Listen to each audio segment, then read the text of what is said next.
জয় গুরু, জয় শ্রী শ্রী মহেশ্বরনাথ বাবাজির জয়, জয় শ্রী গুরু বাবাজি বা শ্রী মহাবতার বাবাজির জয়।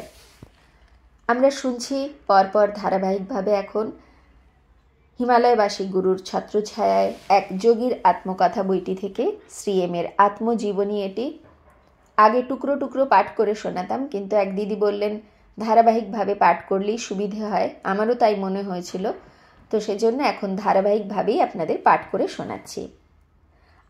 আমরা শুনেছি যে শ্রী গোপাল স্বামীর সাথে কিভাবে তাঁর সাক্ষাৎ হয়েছিল ৪র্থ অধ্যায় পর্যন্ত।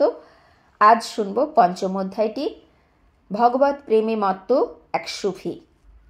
তিনি লিখছেন, গোপাল স্বামীর সাথে সাক্ষাতের মাসখানেক পরে মায়ের কাকা, আমার দিদিমা ও এক দূর সম্পর্কের মাসি আমাকে তাদের সাথে বিমাপল্লীতে যাবার আমন্ত্রণ জানান। বিমাপল্লী ত্রিবান্দ্রম থেকে অল্প দূরে সমুদ্র তীরে অবস্থিত বিমা বিবি নামে এক মুসলিম সাধিকার স্মৃতিসৌধ। মন্ত্র দ্বারা প্রেত তাড়ানোর জন্য এটি বিখ্যাত। যাদের প্রেতাবিষ্ট বলে বিশ্বাস করা হয় তাদের দূর দূর থেকে নিয়ে এসে এখানে কিছু সময় রাখা হয়। হিংস্র প্রকৃতির যারা তাদের কখনো কখনো পাথর বা কাঠের স্তম্ভের সাথে শিকল দিয়ে বেঁধেও রাখা হয়। সাধারণত বৃহস্পতিবার ও শুক্রবার সেই সব হতভাগ্য লোকেরা এমন এক মোহাবিষ্ট অবস্থায় চলে যায় যাকে বলা যেতে পারে উন্মাদনা। মাথা ঝাঁকিয়ে, চোখ ঘুরিয়ে, তীক্ষ্ণ কণ্ঠে চিৎকার করে বিমা বিবির কাছে তারা দয়া ভিক্ষা করে যাতে তাদের ওপর আর অত্যাচার না করা হয়। সাময়িকভাবে প্রবেশ করা এই শরীর ছেড়ে চলে যাবার প্রতিজ্ঞা করে তারা। অবশেষে সমাধিস্তম্ভের দরজায় মাথা ঠুকতে ঠুকতে অজ্ঞান হয়ে যায়। এ সবই তাদের শরীরে প্রবেশ করা দুষ্ট আত্মার কাজ বলেই মনে করা হয়। জ্ঞান আসার পর সেই ব্যক্তি প্রেতাত্মা থেকে মুক্ত হয়ে পুনরায় সাধারণ মানুষের মতো সুস্থ হয়ে যায় বলে মনে করা হয়। মনে করা হতো যে এই ধরনের আরোগ্য বিমা বিবির হস্তক্ষেপের ফলেই সম্ভব হতো।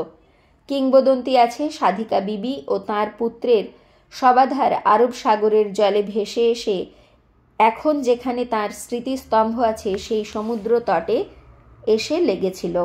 স্থানীয় লোকজন যখন জানতে পারল যে সবাধারটিকে শুধুমাত্র স্পর্শ করলেই প্রেতাবিষ্ট মানুষেরা সুস্থ হয়ে যাচ্ছে, তখন তারা ওনার জন্য একটি সমাধিস্থল বানিয়ে দেয়।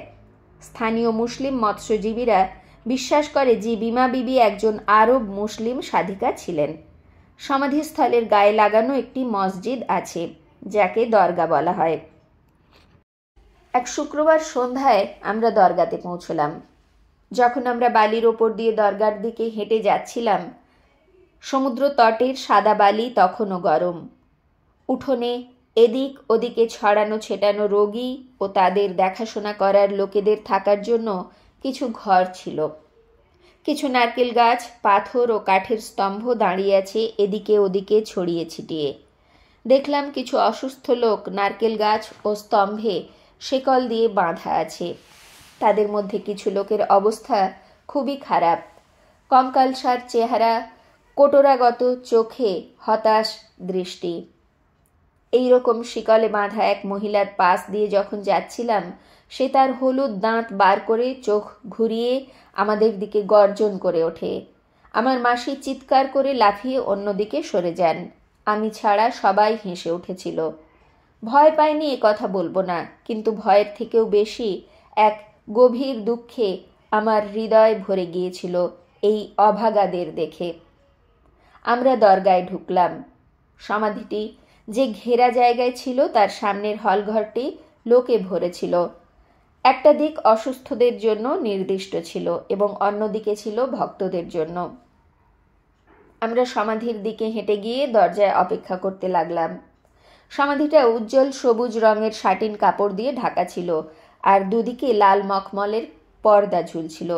ওই ঘেরা জায়গার ভেতরে সবুজ ও নীল রঙের আলো জায়গাটিকে ভুতুড়ে করে তুলেছিল। মোল্লা, অর্থাৎ যাকে হিন্দু পূজারীর মুসলিম প্রতিরূপ বলা যেতে পারে, তিনি নিবেদনের জন্য আনা কলা গ্রহণ করলেন এবং কোরআন পাঠ করলেন। আমরা মাথা কাপড়ে ঢেকে হাত জোড়ো করে প্রার্থনায় দাঁড়িয়ে ওনার পাঠ শেষ হওয়া পর্যন্ত আমেন আমেন বলতে লাগলাম। তারপর দু হাতের চেটো মুখে ঘষলাম এবং মোল্লার থেকে উৎসর্গ করা শুকনো গোলাপের পাপড়ির টুকরো ও চিনি গ্রহণ করলাম। তারপর আমরা মাথা নিচু করে মোল্লার হাতের ময়ূরের পালকের চামরের স্পর্শ পেলাম, যার মধ্যে দিয়ে মোল্লা আমাদের কাছে বিমা বিবির আশীর্বাদ পৌঁছে দিলেন। দিদিমা দান পেটিতে কিছু পয়সা ফেললেন এবং আমরা ভক্তদের বসার জায়গায় গিয়ে বসলাম। যে মুহূর্তে পাশের মসজিদ থেকে নামাজের আওয়াজ শোনা গেল, অনেক প্রেতাবিষ্ট লোক উঠে দাঁড়িয়ে পড়ল, যেন বিদ্যুৎ পৃষ্ঠ হয়ে হঠাৎ কাজে লেগে পড়েছে। তারা অদ্ভুত আওয়াজ ও অঙ্গভঙ্গি করতে লাগল। আবহাওয়া প্রায় অসহ্য হয়ে উঠল। হঠাৎ আমার পাশে বসে থাকা আপাত দৃষ্টিতে সুস্থ মনে হওয়া এক মধ্যবয়স্ক ব্যক্তি উঠে দাঁড়িয়ে অদ্ভুত ব্যবহার করতে লাগলেন। সে তার শরীরকে গোলাকার গতিতে ঘোরাতে ঘোরাতে অন্যদিকে বসে থাকা লোকেদের মতো হুম হুম বলতে লাগলো। তারপর থেমে গিয়ে আমার দিকে ঘুরে উপহাস করে বলল, তুমি তুমি তুমি আমাকে খুঁজে পেয়ে গেছো? তুমি আমাকে পোড়াতে চেষ্টা করেছো? কিন্তু আমি যাব না। লাফিয়ে সামনে এসে সমাধির সামনের ঘেরা জায়গার দিকে যে দরজা ছিল সেই দিকে দৌড়ে চলে গেল। সেখানে দরজার চৌকাঠে মাথায় ঠোক্কর খেয়ে তীক্ষ্ণ চিৎকার করে বলতে লাগলো, ঠিক আছে, আমি চলে যাব। ওই ছেলেটা আমাকে খুঁজে পেয়ে গেছে। বিবি, আমি চলে যাব, আমাকে পুড়িও না, আমি পুড়ছি। এই বলে বিকট গর্জন করে সে অজ্ঞান হয়ে গেল। এই প্রথম আমি ভয় আর ঘৃণায় ভরে গেলাম। দিদিমার কাছে এটা অসহ্য ছিল। উনি ওনার ভাইকে ফিসফিস করে বললেন, সাবধান, এখন এখান থেকে চলো। আমরা ওখান থেকে হেঁটে বেরিয়ে এলাম। দিদিমা আমার হাতটা এমনভাবে শক্ত করে চেপে ধরেছিলেন যেন মনে হচ্ছিল কেউ আমাকে ছিনিয়ে নিয়ে যাবে। বাইরে এসে আর এক অদ্ভুত দৃশ্য দেখলাম। পাকা চুল ও কালো অগোছালো দাড়িওয়ালা এক উলঙ্গ বৃদ্ধ বালির ওপর দিয়ে আমরা যেখানে দাঁড়িয়েছিলাম সেই দিকেই ছুটে আসছেন। উনি নিজের মনেই হাসছিলেন আর হাত দিয়ে আকাশের দিকে তাকিয়ে ইশারা করতে করতে কখনো অট্ট হাসিতে ফেটে পড়ছিলেন। মাথা একবার ওপর আর নিচে করছিলেন, আর সারা শরীর বালি দিয়ে ঢাকা ছিল। কালো শরীরে সাদা বালি। যে কেউই ওনাকে দেখে প্রেতাবিষ্টদের একজন বলেই ভাবতে পারত, যদি না প্রচুর সংখ্যক স্ত্রী ও পুরুষ শ্রদ্ধার সাথে দুহাত জোড়ো করে ওনার পেছনে ওনার সাথে তাল মিলিয়ে হাঁটতেন। তিনি আমাদের পেরিয়ে এগিয়ে গেলেন। তারপর হঠাৎ থেমে গিয়ে ফিরে এসে ঠিক আমার সামনে দাঁড়ালেন। এক মুহূর্তের জন্য ওনার মুখ গম্ভীর হয়ে গেল। রক্তবর্ণ চোখে আমাকে দেখলেন। তারপর আবার হাসতে লাগলেন, যেন আমাকে খুব হাস্যাস্পদ লাগছে, এবং তামিল ভাষায় বললেন, শেরি শেরি পো পো আপ্পারান ওয়াড়া।